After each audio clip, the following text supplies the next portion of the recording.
Hi, and thanks for stopping by my channel, A Square Pillow Isn't Square, the place to learn about all things related to home deck sewing.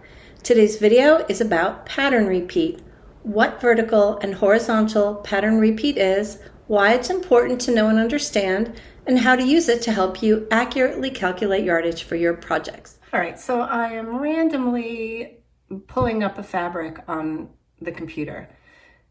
When you pull up a fabric, it's going to give you information about the fabric, and someplace on the page, you are going to see that it's going to tell you something. See this right here? It's 25.25V and 13.5H. That's giving you the V is the vertical repeat and H is the horizontal repeat. So let's find out what that means. Vertical repeat simply means the distance between where a pattern starts and where it repeats itself along the vertical or lengthwise grain of the fabric. You can see that this pattern repeats itself at intervals, and all fabrics that are printed or have a woven pattern repeat at intervals. It repeats here, here, and here, here, here, and here, here, here, and here. The pattern repeat is going to be different on each fabric. However, within the fabric, no matter where you start or stop, when you start and stop at the same pattern, anywhere on this fabric, it's going to be the same distance. So if I start at the bottom of this flower to the bottom of this flower, which is where this pattern repeats itself, that's about 13 and 3/4 inches. That means anywhere I slide this ruler at any point on the pattern, the bottom of this leaf to the bottom of this leaf, 13 3/4. So the vertical repeat on this fabric is 13 3/4 of an inch. From the top of this little red flower to the top of this red flower is 26.5 inches. Anywhere I go on this fabric, that vertical distance from pattern to pattern is going to be 26.5 inches. The horizontal repeat simply means the distance where this pattern repeats itself horizontally. This flower here doesn't repeat itself again horizontally till way over here. So if you pick any point horizontally, the bottom of that petal to this bottom of this petal, it's about 26.5 inches. And again, no matter where you start measuring on this fabric, so if I go from the tip of this little leaf here to this tip of the same leaf, it's always going to be that same 26.5 inches. All right, so now that you know what vertical and horizontal repeat is, why does it matter? Well, I'm going to show you some examples of what finished products look like when you really carefully consider the repeat on your fabric. You get a much more striking and professional look when you work with the pattern repeat on your fabric instead of working against it or working randomly. Here we have an inverted box pleat valance and a pair of draperies. The draperies are pattern matched and all of the sections on the valance are pattern matched. You can see this gives it a nice rhythmic feeling to the pattern. You're showing off a nice cross section of the pattern and it doesn't look too busy or chaotic. In this example, you can see that we've used the larger, bolder section of the fabric pattern in the swag sections of this valance, and we used a smaller, more delicate, petite part of the pattern that are matching on all of the horns. The pattern placement on this valance was really carefully considered. The actual design of the valance was created around the horizontal and vertical repeat of the actual fabric itself. You can see how the little medallions are centered within each pleat, and even on the little peaks at the low point on the valance, we've taken the pattern into consideration there. Just a couple more examples to show you. Here, these beautiful, simple reverse pleat draperies are all perfectly pattern matched. And that's really important, especially along the top of the drapery. The pleats are sort of the accent point of this type of design, this type of window treatment, and it's really beautiful when the tops all match in design and in pattern. And the last one I'm going to show you is this very simple flat scalloped valance where we actually made the size and width of the scallops the same as the horizontal repeat on the fabric. So every medallion has its own little matching scallop and it looks really striking. All right, so let's put this in a practical application. First, we'll look at vertical repeat. Here I have cut out a square of fabric for the front of a pillow. I want to make a couple of pillows like this and that they all match each other. So I want to find the same spot on the fabric for each cut of my pillow. This is an 18-inch cut. If I just cut this out and I just move right up the fabric to cut another 18 inches, these two sections of fabric are not going to match each other. This is going to be a whole different pattern than I have in the middle here. The bottom of this flower is going to be where the next cut starts, and I'm way down here on this one. So what that means is that if I want to get this same pillow front to match, I'm going to have to move all the way up here.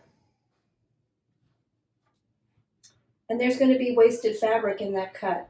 So okay, that's what working with vertical repeat looks like. Let's look at horizontal repeat. Let's say this piece of fabric is 48 inches wide. I want to cut a front and a back out of the width of the fabric and I want them to match. As you can see, I can get my front and my back easily out of one width of fabric. Because I'm making just a small 18-inch pillow here. However, I want to make a 22-inch pillow. And you might still think, oh, I can get my front and my back out of 22 inches of fabric. And technically that's true. But when you're working with pattern repeat, that might not actually work. So here's a perfect example. This is a 22-inch cut of fabric. I chose to center a very specific part of the design on this larger pillow. If I want to get another cut of this, I have to be almost right in the middle of my fabric. I cannot get a front and a back, both out of one width of fabric, if I want this section of pattern.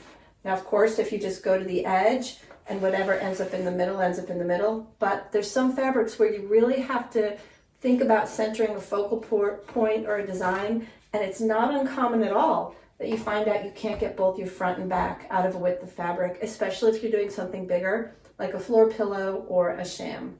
Here is a really great example of how horizontal repeat can affect your yardage. A designer brought me this fabric. We were doing something small out of it, shams or pillows, I can't remember, but this fabric has no horizontal repeat at all. So if I wanted to center an area of this fabric for a pillow or a sham, I absolutely have to go up an entire vertical repeat to get it again. There's no way to get two cuts of anything across the width of this fabric. So in this case, you're going to need an entire cut just for the front, and you're going to need an entire cut just for the back.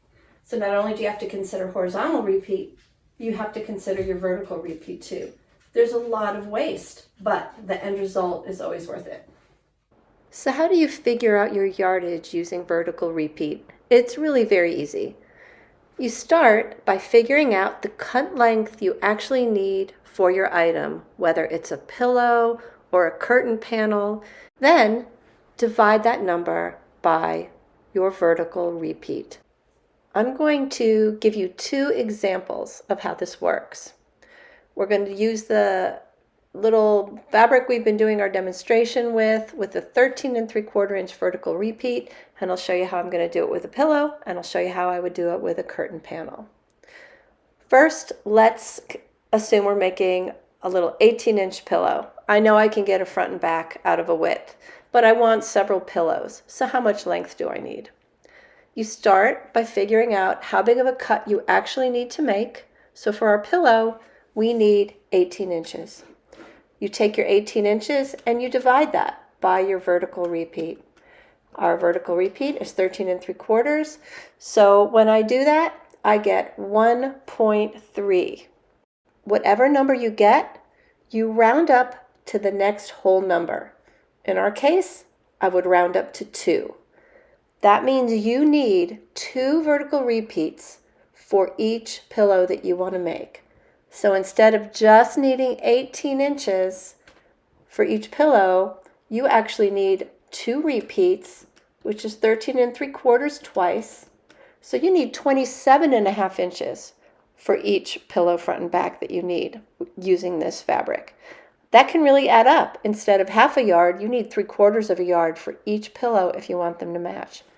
The same thing applies if you're doing a drapery panel. Let's say you need a 102-inch cut for a drapery panel that you're making.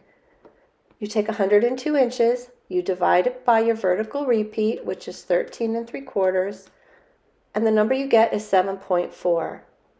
Round up to the next whole number. That would be 8. You need 8 vertical repeats for every cut of drapery that you need.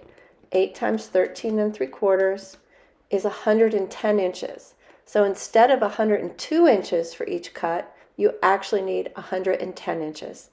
Again, that can really add up over the length of your fabric if you're doing several draperies.